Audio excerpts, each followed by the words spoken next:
Sejam todos bem-vindos à nossa aula.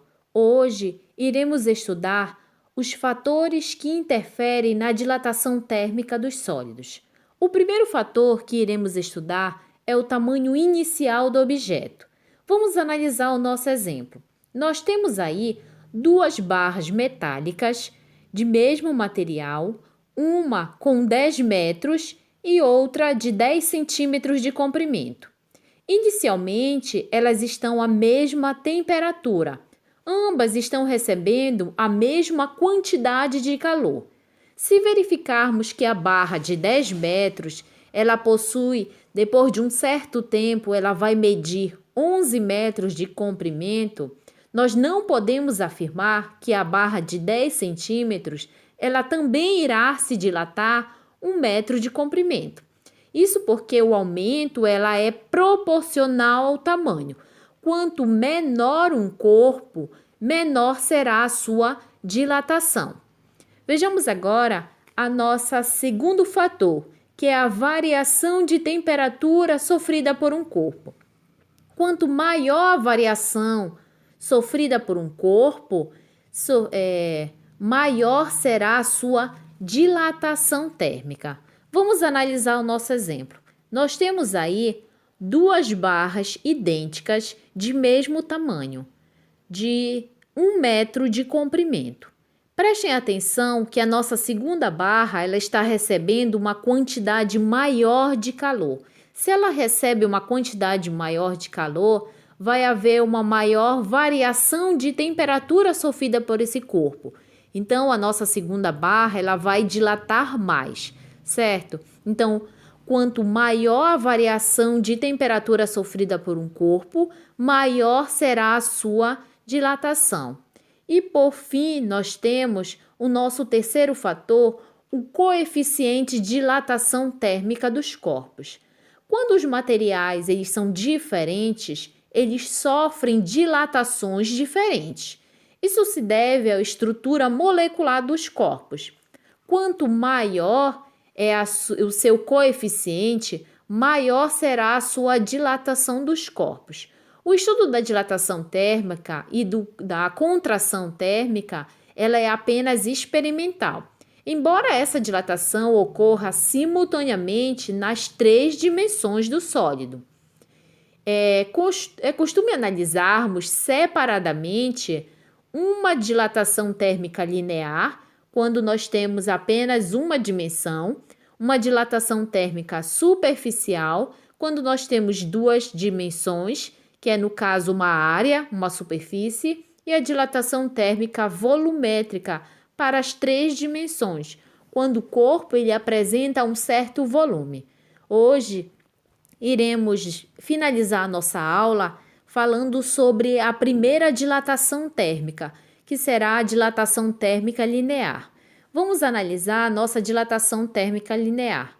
Essa dilatação ocorre quando um corpo ele sofre aumento da sua temperatura e, consequentemente, há um aumento da distância entre os pontos em seu interior. Vamos analisar agora o nosso exemplo. Nós temos aí uma barra com um comprimento L0, que é o comprimento inicial, e depois, quando ela receber calor, ela vai dilatar. Ela vai ter um comprimento L, que é um comprimento final.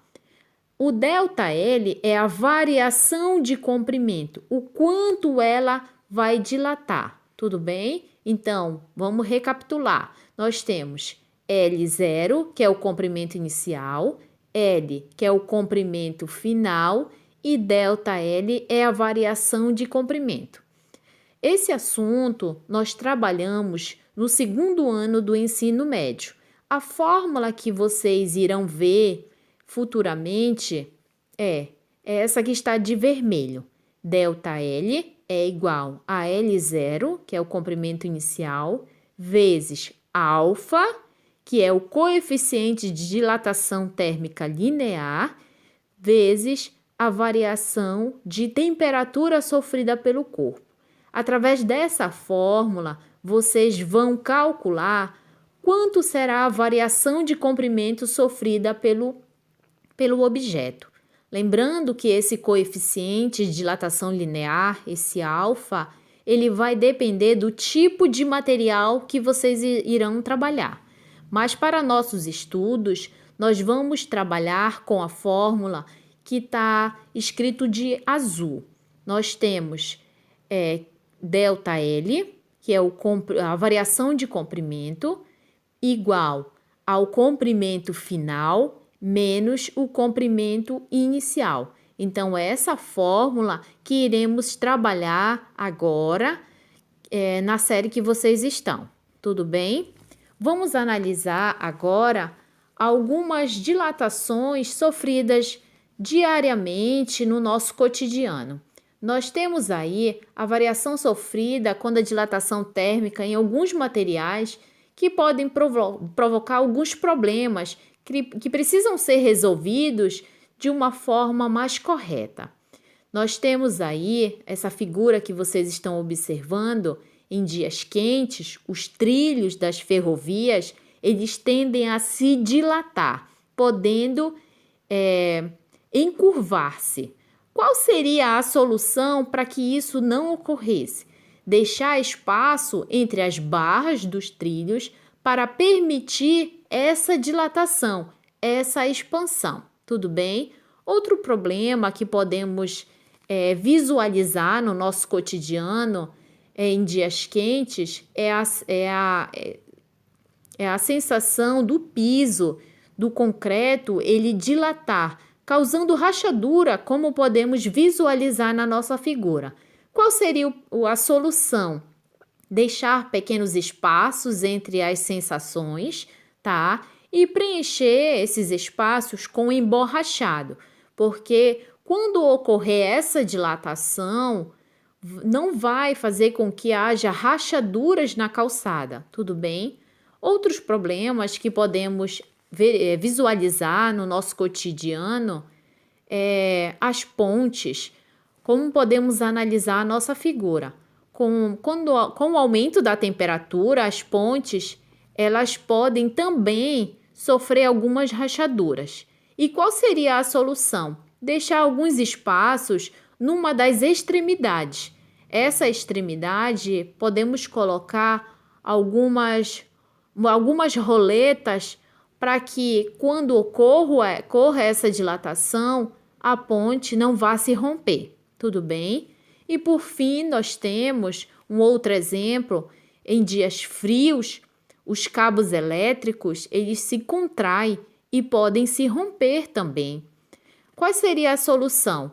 Não deixar os fios muito esticados, mas como a gente tem que deixar eles suspensos, de modo que possam se contrair livremente durante esse frio. Tudo bem? Boas aulas, bons estudos e até a nossa próxima aula.